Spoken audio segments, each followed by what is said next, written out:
Hello, હું ચંદ્રિકા રાજપૂત શ્રી ગોપીનાથ કિચનમાં આપનું સ્વાગત કરું છું. આજે આપણે બનાવીશું ખજૂર પાક.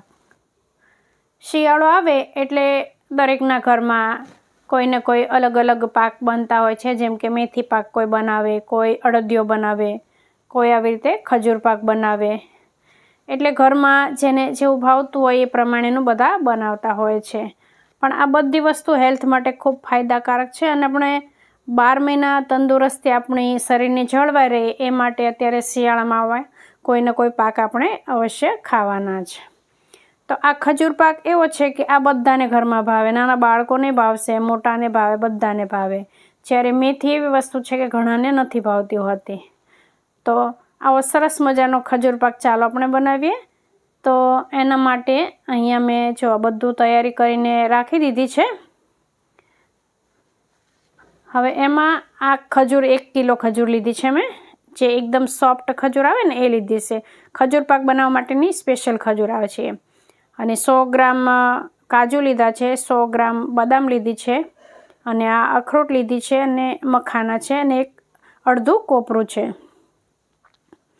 અને આ પિસ્તા છે, મગજતરીના બી, પમ્પકિન સીડ્સ, સનફ્લાવર સીડ્સ, અને આ ખસખસ છે 2 ચમચી જેટલી. તો આટલી વસ્તુ તૈયાર કરીને રાખી દીધી છે. હવે આપણે ખજૂરને કાઢી અને એમાં જે ઠળિયા હશે એ બધા આપણે કાઢી લઈશું. જો તમને જોતાં જ ખ્યાલ આવશે, એકદમ સોફ્ટ ખજૂર છે, એકદમ રસદાર છે. અને જો કદાચ તમારી પાસે ખજૂર હોય ને થોડી કડક ખજૂર હોય તો આપણે શું કરવાનું, એને થોડી વરાળ આપી અને સોફ્ટ કરી લેવાની. જેમ આપણે ઢોકળા બનાવતા હોય વરાળથી, એવી રીતે કાણાવાળા છીબામાં થોડી વાર રાખી, નીચે પાણી રાખી અને વરાળથી એને સોફ્ટ કરી લેશો ને એટલે એકદમ સોફ્ટ ખજૂર થઈ જશે. હવે જો આપણે આવી રીતે ગેસ ચાલુ કરી દેવાનો અને કોઈ જાડા તળિયાવાળી કઢાઈ લઈ લેવાની. પણ મારી પાસે એવી મોટી કઢાઈ નહોતી જાડી, એટલે મેં આવી રીતે કર્યું. નીચે રોટલી કરવાની લોઢી રાખી દીધી અને ઉપર કથરોટ રાખી દીધી. અને એમાં 1 ચમચી આખું ભરીને ઘી લીધું અને પહેલાં બદામને શેકી લઈશું. તો બધાય ડ્રાયફ્રૂટ કરતાં બદામને શેકાતા થોડી વાર લાગે, એટલે પહેલાં બદામ શેકી લેવાની. ગેસની ફ્લેમ મીડિયમ ટુ લો રાખવાની. 2 મિનિટ બદામ શેકાઈ જાય પછી આપણે કાજુ એડ કરીશું.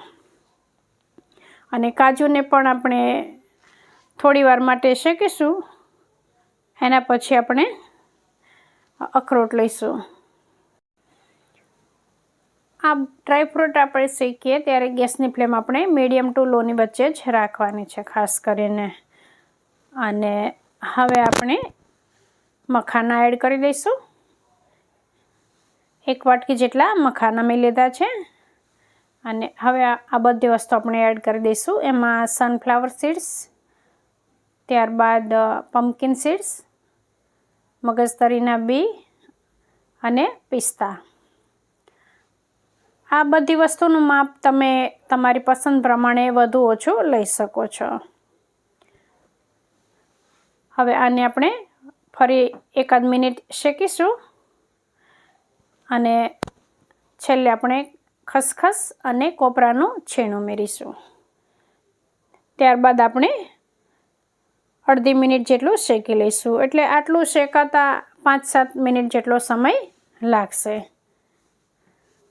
અને આ ડ્રાયફ્રૂટને આપણે શેકીને ઉપયોગમાં લઈએ ને એટલે આનો સ્વાદ વધી જાય, બહુ સરસ લાગે. અને જો તમે પહેલાં ક્રશ કરી અને પછી શેકવું હોય તો એવી રીતે પણ કરી શકાય છે. હવે આપણે ગેસને બંધ કરી દઈશું. અને હજી કથરોટ ગરમ છે અને લોઢી ગરમ છે, એટલે આ બધું આપણે મિક્સ કરતા રહેવાનું છે.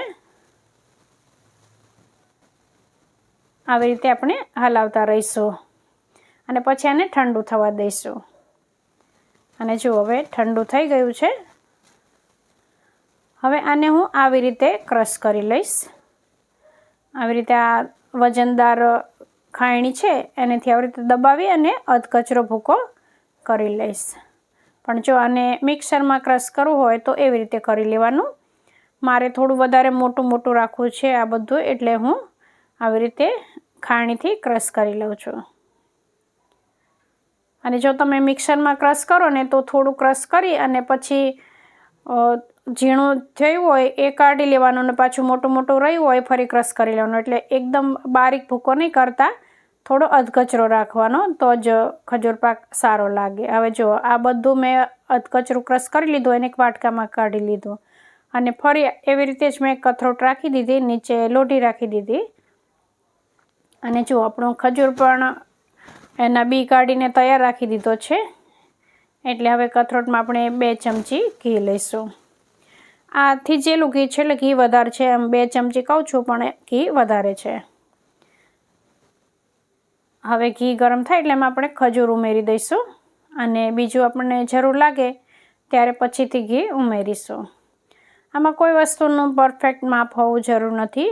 આમાં ખાંડ કે ગોળનો પણ આપણો ઉપયોગ નથી કરવાનો. એટલે મીઠાઈ બગડે અથવા આ પાક બગડે એવી કોઈ ચાન્સ જ નથી. આ બધાથી સારો બને અને બધાને ભાવે ને એવો જ બને. 1 કિલો ખજૂર છે એની સામે મેં 500થી 600 ગ્રામ જેટલું આ બધું ડ્રાયફ્રૂટ મારે થયું છે. પણ તમે જો ઓછું લેવું હોય તો ઓછું લઈ શકો. હવે બીજી 2 ચમચી જેટલું ઘી ઉમેરી દઈશ અને આને સારી રીતે મિક્સ કરી લઈશ. કથરોટને આપણે પકડી રાખશું એક હાથથી અને આવી રીતે થોડું જોરથી ખજૂરને મેશ કરીશું. ખજૂર જેમ ગરમ થશે ને એમ જ એ ઓગળશે અને એકદમ સોફ્ટ થશે.